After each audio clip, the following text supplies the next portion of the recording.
Cold steel snapped shut on her wrists. Officer Rick Holland allowed himself a tight smirk. He had her now, another woman with a chip on her shoulder and a bogus ID she probably bought online. But Holland was about to learn a brutal truth. Some people don't get put in a cell, they get unleashed. It started as dusk was settling over Stone Creek, Ohio. Holland's cruiser slid behind a charcoal black coupe he'd spotted turning off Chestnut Drive. The reason for the stop was a joke, a cracked taillight. It was the perfect excuse to put someone in their place. That was the real satisfaction of the badge. He strode to the driver's side, feeling the familiar weight of his authority. The tinted window slid down just enough to be insulting. Behind the wheel sat a woman, her gaze direct and unflinching. The silence from her was a challenge. They always think the silent treatment works, Holland thought, his irritation growing. Let's see your license and registration. Now, he barked, dropping all pretense of courtesy. Without a word, she produced a fine leather wallet. Her motions were smooth, precise, and completely without fear. He snatched it from her outstretched hand, a small act of dominance. "What's the name?" he demanded, not even looking down. "Aria Sterling." He grunted and flipped the wallet open. Her face stared back from the ID, alongside a gold federal seal and a string of codes he didn't recognize. Right, he thought with a sneer. $50 on the internet gets you anything these days. He despised it when they tried to be smart. "You think this is some kind of game?" he asked, his voice dripping with contempt. "That is an authentic government credential, officer," she replied, her voice solid as ice. "Oh yeah? What branch? FBI? CIA? The real feds aren't scared to say who they work for." "That information is on a need-to-know basis," she stated flatly. "Then it's a fake," Holland pressed, leaning his head through the window, enjoying her defiance. "And handing a phony ID to a cop is a felony. You're in a world of trouble now." The credential is not phony. Her absolute calm was infuriating. It felt like a personal insult. He was done playing games. He walked back to his cruiser, a plan forming in his head to teach this woman a lesson in respect she wouldn't forget. "Dispatch, requesting backup," he said into his radio. "I've got a hostile female in a black coupe, resisting and presenting a fraudulent federal ID." 5 minutes later, a second squad car pulled up. Two rookies, barely old enough to shave, got out and stood back, watching him handle it. Holland's ego swelled. Showtime. "Ma'am, I need you to exit the vehicle," he commanded. Agent Sterling let out a slow breath and the door swung open. No fighting, no arguing. As she stood, one of the rookies approached nervously. "For my own protection, I need to place you in cuffs until we can confirm who you are," he stammered. "Officer," Sterling said, her voice dropping, "I'm giving you a chance to think very carefully about your next move." "You can tell it to the judge," Holland snapped from the side. Just then, phones started to appear on the sidewalk. A small crowd was gathering, recording the whole thing. Holland didn't care. Let them watch him do his job. Aria Sterling simply turned and offered her wrists.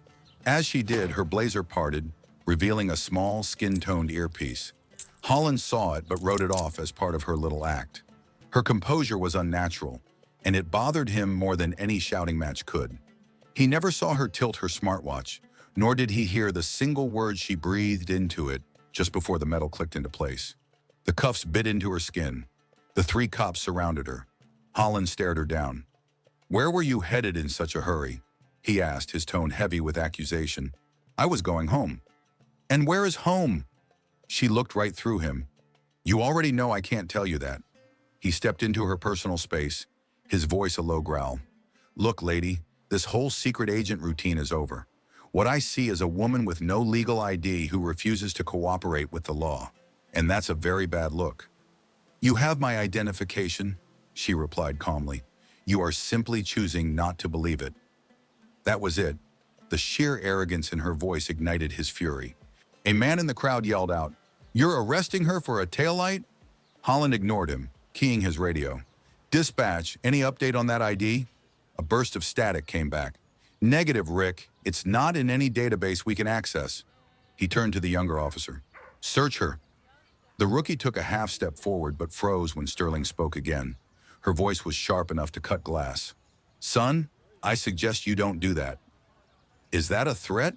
the young cop asked, his hand hovering near his weapon. No, she said. It's a professional courtesy.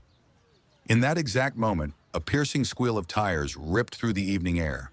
Two pitch-black SUVs materialized out of nowhere, cutting off the street a half-block down. They didn't use lights or sirens. Four men in dark, severe suits emerged, moving with the unnerving purpose of apex predators.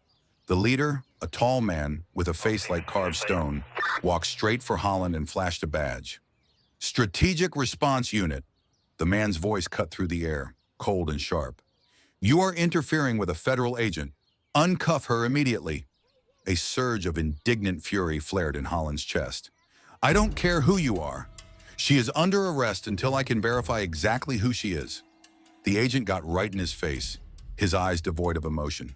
Officer Holland, you have 5 seconds to remove those cuffs before you become a direct accessory to compromising a state security operation. This will be the last and only warning you receive. While Holland stood his ground, a second agent glided past and whispered a single sentence into the ear of the rookie holding the cuffs. The young cop's face went chalk white. His shoulders collapsed as if he'd been physically struck. He stared at Holland, his eyes filled with a raw panic that Holland couldn't yet comprehend, but knew was terrifyingly real. The blood drained from Holland's face. This wasn't a joke. The lead agent turned his attention to Arya. Agent Sterling, confirm your status. She gave a curt professional nod. The agent then produced a heavy tactical scanner from his coat, holding it over the ID still clutched in Holland's hand. A piercing beep echoed as a green light flashed. Credentials authenticated, the agent announced. Holland's mind simply shut down. What unit are you? He stammered. The agent looked at him as if he were something he'd scraped off his shoe. She works for a department that doesn't issue business cards, officer. You are relieved. Though her wrists were still bound, Agent Sterling's expression hadn't changed. She was a professional who had prepared for this exact type of disaster. At a silent nod from her team leader, the terrified rookie fumbled with the key, his hands shaking as he unlocked the cuffs. Agent Sterling just rolled her wrists, flexing her fingers as feeling returned. Holland took a step back. You have no right. You can't just stop my investigation, he said, the words sounding pathetic even to his own ears.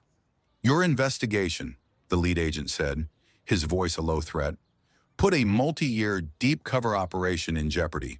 You risked a national security asset for a cracked piece of plastic on a taillight. At that moment, Holland's own radio sputtered to life. Rick, hold on. We're getting a priority alert on a shielded government channel. Advise you stand down. Repeat, stand down. It was far too late for that. The world had already passed him by. Agent Sterling was already in motion, walking past the local cops as if they were lampposts and giving a low, technical debrief to her team. She was already working again. Did anyone make contact with the vehicle? The agent asked. Only me, Holland mumbled, the shame burning in his gut. Stay away from it. Another agent opened the coupe's trunk, revealing a hidden compartment and removing a hardened case filled with complex electronics. What is that stuff? Holland demanded weakly. It's classified, Sterling said over her shoulder, not bothering to look at him. Everything is always classified with you people, he yelled in frustration. She finally stopped and turned, her eyes pinning him in place. Yes, it is, because sometimes the people you're paid to trust are the very ones selling you out. Before he could process the sting of her words, her focus shifted instantly. Her eyes scanned the crowd of onlookers and then locked onto one man in a baseball cap standing at the back. He wasn't recording, he was watching. Target acquired, she murmured into her watch. Her team spun as one. The man in the cap broke and ran, diving into a dark alleyway. An agent was on him in a flash. Who the hell was that? Holland shouted. He was the reason I was on this block tonight, Sterling answered. A single muffled thump came from the alley. A moment later, the agent reappeared with the man in restraints. It's a location tracker, ma'am, not a listening device. Sterling exhaled, a grim understanding dawning on her face. The stop wasn't a coincidence. Her eyes moved from the stunned rookie to the police radio on his hip. The implication hung in the air like poison. The leak came from inside his own precinct. An hour later, Agent Sterling strode into the Stone Creek precinct on Central Avenue as if she owned it. Holland found her in a main corridor. She was just exiting the precinct's server room, having used her own keycard for access. "You can't just come in here and do whatever you want," he said, his voice raw with humiliation. "I don't have the time to explain jurisdiction to you, officer. I have a right to know what's happening in my own precinct." Agent Sterling stopped and turned. Her stare felt like a physical weight. "You have a right to nothing," she said, her voice dangerously quiet as she stepped toward him. "You nearly torched a federal mission tonight for one reason and one reason only. When you took my credentials, you didn't see a fellow officer. You saw a black woman you thought you could push around. Your ego almost got agents killed. I am not here to fix you. I'm here to find the traitor you protected." Before she could continue, another cop rounded the corner into the hallway. He was a stocky man with a perfectly bald head and a patrol uniform that was far too clean for a night shift. His eyes found Sterling, and they instantly turned to chips of ice. "Well, well," Slater sneered. "The ghost of Beirut." Holland looked between them, lost. "You know each other?" "He was attached to my unit overseas," Sterling said flatly, right before he vanished with a secure sat phone. "Is that your story?" Slater radiated menace. "Mine has you leaving 3 bodies in a safe house. Here to play hero in my precinct?" "I'm not playing," Sterling said. She held up a small recorder and pressed play. Slater's own distorted voice filled the hall. "She'll pass the Chestnut Drive checkpoint by 2100. You'll have a clean shot." Holland's face went slack. "I intercepted your signal this morning, Jean," Sterling said, her voice like steel. "You fed them my location tonight to finish the job you failed to do in Beirut." Slater didn't hesitate. He lunged. But Holland, finally seeing the truth, moved faster, tackling Slater to the ground as other cops swarmed in. Through the chaos, Sterling walked to the struggling traitor. "Officer Gene Slater," she announced clearly, "you're under arrest for treason." As they dragged him off, she turned to the stunned Holland. "He was the leak, not the source. Let's go." She led him to the main bullpen and pulled up a city map on a monitor. "Your partner was a pawn for a city planner named Silas Croft," she stated as fact. The traffic stop was bait, a distraction Croft designed, using a cop he knew was prone to overreacting, to cover the real event, passing a case of CIA names to a courier called Sparrow. Holland was speechless. "How do you know?" Sterling glanced at her watch. "Because the transfer is happening right now, in a maintenance tunnel under River Road. You started this. You'll witness how it ends." The tunnel smelled of rust and damp concrete. They found the courier, Sparrow, holding a silver case next to the planner, Silas Croft, who held a pistol. "You're early, Agent," Sparrow said. "And you're sloppy," Sterling shot back. "Give me the case." "You've lost, Sterling," Croft declared. "You're protecting a dead system." "That case isn't data, it's a kill list of active agents," Sterling told the courier, ignoring Croft. "You think they'll let the man who carried their death warrants walk away?" She saw a flicker of doubt in his eyes. "I want the case," she repeated, "or the unedited video of you in the alley tonight goes public. Your face. Everything." "She's bluffing," Lang yelled. "No," Sparrow said quietly. "She's not." In one explosive move, he turned and slammed the case into Croft's chest. Croft crumpled as Sterling lunged, securing the case and kicking the gun away, while Holland covered the courier. It was over. 2 hours later, back in the silent precinct, a stone-faced deputy director from the CIA stood before Holland. Agent Sterling observed from the side. Holland stood stripped of his jacket, his face pale.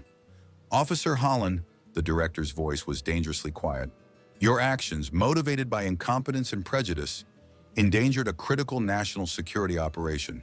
You are a disgrace." He nodded to an agent. "Your weapon, officer." Holland numbly unbuckled his holster and handed it over. "Your badge." His hands trembled as he unclipped it from his belt. He was no longer a cop. The director pushed a resignation form across the desk. "Sign it," he commanded, "or you will be prosecuted as a co-conspirator to treason. Your choice." With a shaking hand, Holland signed his name. He could feel Sterling's eyes on him, the weight of his own failure. He now understood that justice didn't always come from a gun. Sometimes it came from a quiet woman in a business suit who simply lets you drown in your own poison.